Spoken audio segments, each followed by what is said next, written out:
So what is mindfulness? Mindfulness is simply staying in the present moment without judging anything. And by anything, we mean people's behavior, your feelings, or your thoughts. You're not judging them as being good or bad. You're just staying with it and observing it for what it is. So you're not putting a label on any situation.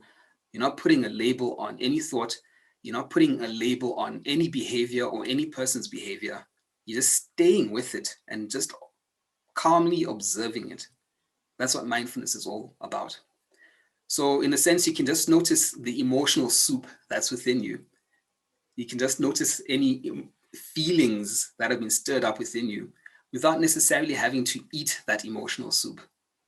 So if you have anything that's going on within you, I like to call that emotional soup. You can just notice the ingredients of the soup. You can notice the smell, the colors, the heat of that soup, but you don't have to eat that soup. You can just notice it like, oh, okay, there's some emotional soup within me and this soup smells like this. This is how hot the soup is. This is the ingredients that I can notice. This is the color of the soup, but I don't have to eat that soup just because it's there. I can observe it. So just as we become what we habitually eat, we also become what we habitually focus on. Another way of putting that is that we become what we habitually feel as well. If you're always feeling angry, worried, anxious, and depressed, eventually that's the kind of person that you'll become because those are the feelings that you habitually feel. So we don't want to just associate with everything that we feel. We want to have more emotional flexibility, and mindfulness is a great tool for that.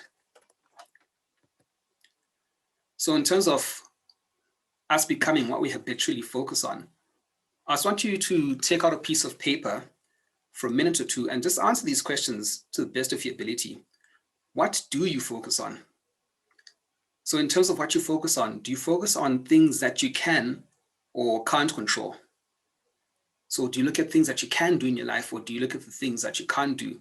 Do you look at the things that you can affect, or do you look at the things that are completely out of your control?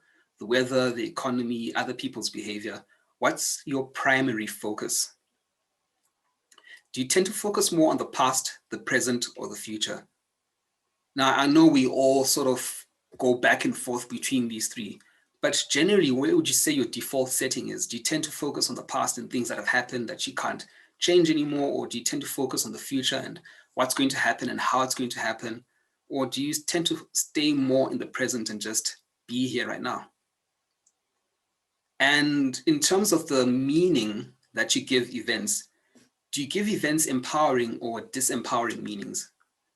By empowering, I mean it's something that actually is positive and can help you. And disempowering means that even if it's something that's good, you wipe away any good, you discount any of the positive, and you just give everything a bad meaning. So for example, if something bad happens or if a challenge happens, do you tell yourself you're being punished by God or the universe or life? Or do you tell yourself you're being challenged by God or universe or the life or your life? Or maybe it's neither. It's just an event and it's neither good or bad. It's just something neutral. It's just something that's happened. So take out a piece of paper and just answer those three questions. What do you tend to focus on? Do you focus on the past, present, or future? What you can or can't control? And what meaning do you give events?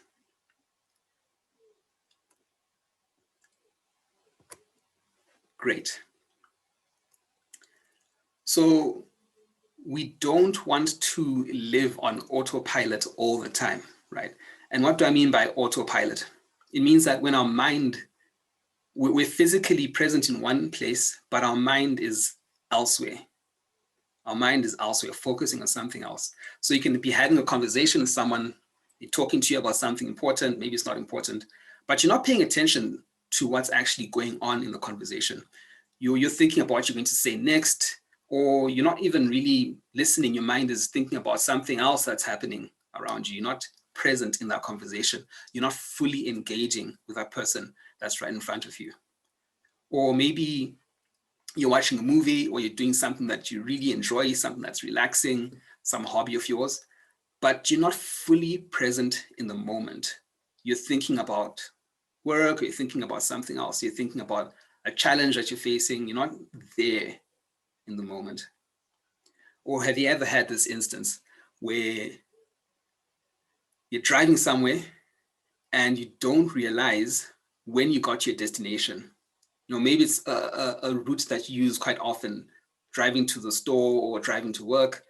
You're just driving somewhere and you just realize, like, my goodness, I've been driving for about half an hour, 45 minutes, and I got to my destination. I don't realize when I got to my destination. I don't remember how I got here. I just know that I got here. And I know if you're human, you've had this experience. Your mind just wandered off elsewhere and you weren't really paying attention to what was going on. Now, this isn't necessarily a bad thing. When we're asleep at the wheel of our mind, when we're running at autopilot, it's a useful tool to have. It's a sign of mastery. It's a sign that you've learned and you've mastered that area of your life. So regarding driving or brushing your teeth or tying your shoelace, imagine if every time you had to do these relatively simple tasks, it was literally the same as you doing it for the first time. How much brain power, how much energy, how much time would that use if every time you had to tie your shoes, it was you doing it for the first time? It would take forever. So us going on autopilot is a sense, it's the brain telling you that you've learned this thing, you don't have to devote any unnecessary brain power to it because it's become unconsciously competent in that area. So you can focus on other things while the unconscious mind takes care of that. So that's a great thing. The thing is that we don't want that to be our default automatic setting. We want to have more emotional flexibility. So it's important to be able to let our mind wander and to look back on the past, because when you look back at the past, we can learn from the past. We can learn from our mistakes and learn from our successes as well and repeat those and maybe avoid some of those mistakes. And it's also important to plan for the future, and to paint a bright, positive, compelling vision of the future, because that's what motivates us. That's what keeps us driving forward. The hope that the future is going to be better than the past. So we're not saying that we don't ever want to think about the future or the past. We just don't want to make that unconscious thing. You want to consciously direct that part of our mind. So simply, we want to be here now more and more often. A lot of times nowadays, people spend time on their phones, they're browsing through social media, they're listening to music. A lot of things that are going on that don't require full engagement. It's more like chewing gum for the mind, is what I call it. But it's not really us being present. We want to have more emotional flexibility. We want to have more tools, because any tool, just like any thinking pattern, can be misused and it can also be abused. So if you look at thinking over the past, looking back at the past and reflecting on the past, too much reflection over the past can lead to depression. By that I mean, if you're looking at the past and you're looking at things that have already happened, things that you can't change, right? And maybe those things are bad, and you think to yourself, the future is going to look more or less the same way, and I can't change the future, right? And it's going to be bad. That can lead to depression. It's a sense of learned helplessness. The past was bad. I can't change the past. It's happened. This bad thing happened, and it's going to happen again in the future, and I'm not going to be able to do anything about it. You're negatively creating a positive future for yourself by extrapolating the past. So too much reflection on the past is a sense, if it's done incorrectly, if it's misused, can lead to depression. And it's the same thing with looking at the future. If you're anticipating the future and you're trying to worry about when things are going to happen, how they're going to happen, the dates, the nature of it, you're creating a future that hasn't happened yet. The future has many variables and many possibilities, but when we create expectations that are beyond our control, right, that leads to anxiety, because you're trying to control things outside of your control. Right? So too much anticipation over the future and worrying about things that are outside of your control also leads to anxiety. So you see that depression and anxiety are correlated. They tend to work together whenever they show up. So what we want to do is learn to accept the current moment for what it is. You want to learn to accept the current moment for what it is. It's that attitude of acceptance of not wishing that things were different. You're calm in your spontaneous state of consciousness, and you're accepting and observing. And you're more likely to see what's actually happening, free from the clouds of imagination. When we are more present, we can respond and not react to situations. So we can have a situation happens, right? A situation can occur. And then typically what happens with people is that something happens and they react. Something happens, they react. Something happens, they react.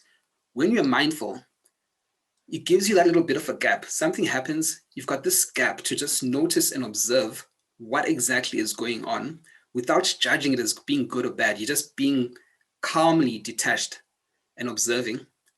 And then you can respond rather than react to the situation. So by doing so, it gives you more emotional flexibility because you can actually directly choose your response rather than automatically reacting to the situation.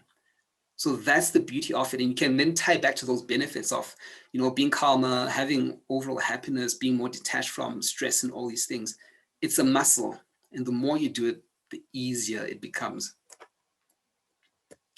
So with that having been said, let's look at some simple ways that you can start to use to become more mindful right now. So you can walk with me.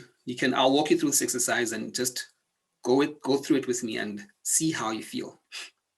So the first thing I want you to do is just to focus on your breathing, right? You can close your eyes if you want, if it makes it easier. Just focus on your breathing. Notice how the in-breath is cooler than that out-breath.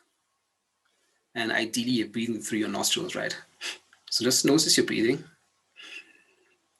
Okay, that can be a nice anchor. And then start to watch and label your emotions without trying to change them. So whenever you're in a situation that might be challenging for you or stressful, or even if it's not, just any situation, right? Just notice your breathing as an anchor, right? The second thing you want to do is notice your emotions, but don't tie yourself to those emotions. So if you're feeling feelings of anger, don't say, I feel angry, because when you say, I feel angry, you are attaching yourself to that feeling of anger.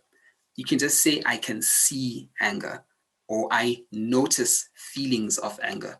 And by languaging it this way, you're detaching yourself from that emotion. You're saying there's an emotion and this is me, but the two are not the same. I'm just noticing feelings of anger. And by doing so, it can actually help let those feelings of anger begin to subside. Or I can see fear, or I notice feelings of anxiety, or even I can see calm detachment, right? So it gives you so many more options. You want to notice your breathing as an anchor, right? Breathe in, breathe out, notice the breath, how cool it is, how warm it is, and then notice your feelings, and label them, but don't tie yourself to them and don't try and change them. Don't say, if you feel anger, you feel worried, don't try and say, I feel happy if you don't. Just accept that feeling. Label that feeling without attaching yourself to that feeling and stay with it. Notice how that feels. And then the third thing that you can do is imagine looking at that scene wherever you are as if you are quite outside of yourself. So imagine looking at yourself from the outside in, as if you're watching yourself on a movie theater or on a television screen, and just get a sense of being external to and beyond this moment, watching yourself, not even with any curiosity or anything, just watch yourself with calm detachment.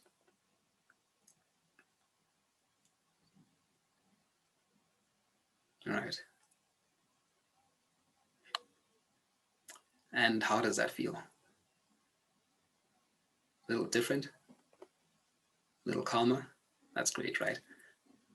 So this is one way that you can start to be more mindful. This one tends to work best when you're not really around people and you're doing things that don't require your full attention. You can do this first thing in the morning, late at night, right before you go to sleep, anytime when you don't require full present awareness. And I tend to find that this one really works when you're in a challenging situation, or in a situation where you find that the emotional soup has been stirred up within you. So rather than trying to run away from that emotion, saying, oh, I feel anxious, or I feel worried, stay with that thing, just start to breathe. And the breath is just an anchor. It's just to let you know that I'm now going to start being more mindful. Focus on your breath, and then notice the emotion that's within you, label that emotion, but don't tie yourself to that emotion. And then step outside of that scene, looking from the outside in, and just notice what's going on with calm detachment. Don't judge it as being good or bad, just notice it. And then after a minute or two, you can just come back to that. It doesn't even have to take you a minute or two. It can be 30 seconds, however long you feel it takes. Just come back to that situation and see how you're much more accepting of that emotion. You're much more comfortable, you're much more calmer and objective in that situation. So there's a quick recap there. Focus on your breath, right? We want that detached observation of our emotions. And finally, you want to observe yourself from the outside. By observing yourself from the outside, you're actually tying into this thing called the observing self. It's a powerful, powerful psychological tool where you can observe yourself and just see yourself for who you are and what's going on without putting a label or trying to change any situation. It allows you to grow that gap we spoke about between a situation and you reacting to that situation. Now, this is my particular favorite way of being more mindful. Very, very powerful way. Involves all the senses, and I just love doing this. So here's a second way for you to start practicing mindfulness. I love this, if I haven't said that already. All you have to do with this one, and you can do this with me as I walk you through it, is first thing I want you to do is just pay attention to everything that you can see, right? So just look around you in your environment, wherever you are, and just notice literally everything that you can see: colors, shapes, any movement in your peripheral vision, any brightness, any darkness. Are the objects around you shiny? Just notice everything around you, okay? And what I want you to do is then, just keeping your gaze forward, imagine that your peripheral vision is really increasing, everything that you can see in the sides, and just take everything in without necessarily having to move your eyes. So that's taking all the colors, the shapes, the brightness, right? Imagine that you've got this high definition vision, which you already do have, by the way, and just take in everything that you can see. All right, now you can close your eyes for this one because it'll help you focus more. And what I want you to do is pay attention to everything that you can hear. Literally everything that you can hear. Your heartbeat, your breath, any sounds around you, maybe cars or dogs barking or the trees rustling in the breeze. Maybe there's a baby crying somewhere far away. I don't know. Just take in literally every sound that's close to you and every sound that's far away.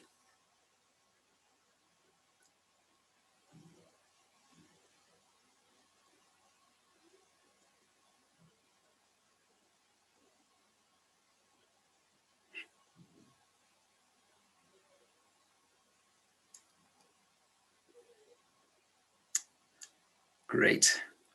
Now I want you, with your eyes still closed, to pay attention to everything that you can feel, that you can physically feel. So the surface that you're sitting on, how does that feel? Is it hard? Is it soft? Is there any warmth in your body or any coolness? Maybe there's a breeze gently blowing across the skin, your feet on the ground, the feeling of the clothes on your body. Just notice literally every physical thing that you can feel.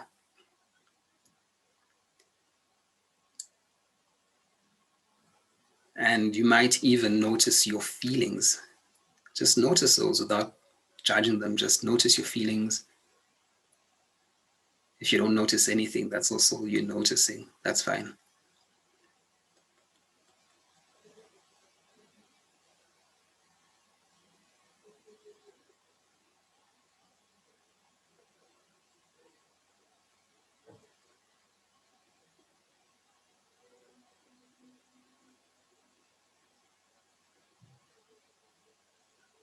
That's great. Now, you can open your eyes, and what I want you to do is to bring it all together now. So notice everything that you can see around you. Notice every single thing that you can hear, and notice all the feelings, both your emotions, your internal feelings, and the physical feelings now. Just bring those three states together and just notice how much more present you are. Now, how does that feel? Right? It's like presence on steroids, right? Fantastic. So this is a really great way of anchoring yourself before any kind of interaction that requires your full presence. You don't want to be thinking about the past or the future. Just want to be in the present moment. So before you have a conversation with someone, especially if it's an important conversation, before you do anything that you find really enjoyable, anything that you find really relaxing, great time to engage all your senses and just be fully present with that thing. So the next steps moving forward, this is a little bit of homework for you, but I promise you it's very fun, it's very easy. I want you to practice being mindful for just 2 minutes twice a day. 2 minutes twice a day. That's very, very simple, right? Easily for you. You can do what I suggested in terms of the senses you seeing, hearing, and feeling, or you can do the other one where you notice your breath, notice your feelings, and then step outside yourself and watch yourself calmly observing yourself. You can practice both of them if you're happy to do so. So for just 2 minutes every day, be mindful. And also, if you're happy to go for slightly longer, then by all means go for it. But I suggest you keep it relatively short at first. So if you don't go for longer than 2 minutes, you can do so, but don't go for longer than 5 minutes just to build that muscle. Because what typically happens with people is they find something new and it's fun and it's enjoyable. I want to do this for 20 minutes. I want to do this for 40 minutes. Next thing, you don't do it the next day because it becomes a chore. I don't want this to be a chore for you. I want it to be something that's relatively easy. So you can set a reminder on your phone. Or you can just do it first thing in the morning, right before you go to bed, whenever you're comfortable. If you want to step into the bathroom at work, whenever you get a chance, and do this for 2 minutes, I promise you the benefits last far much more longer than the actual exercises. And it becomes a muscle, becomes something that over the weeks and months, people will say, I noticed something different about you. You're calmer, you got more energy, your mood is up. So try it out, and the benefits will actually encourage you to keep doing it. And the final exercise there is for you to find a mindfulness anchor. By anchor, I mean it's just something that's going to remind you, like, okay, now's the time for me to be mindful. If it's something that you do relatively every day, hopefully you brush your teeth every day, right? Or you bath every day. You can use these routine behaviors as a way to remind you of, okay, now I want to be mindful. So it can be your morning alarm. It can be whenever you do the dishes, whenever you brush your teeth, your toothbrush can be an anchor, or even a ringtone. Whenever someone calls you, take 1 or 2 seconds to anchor yourself and be present. So whatever works for you, can be your door handle, can be the look of the face of your child, whatever happens, you opening your laptop first thing in the morning, take a minute or two to mindfully anchor yourself.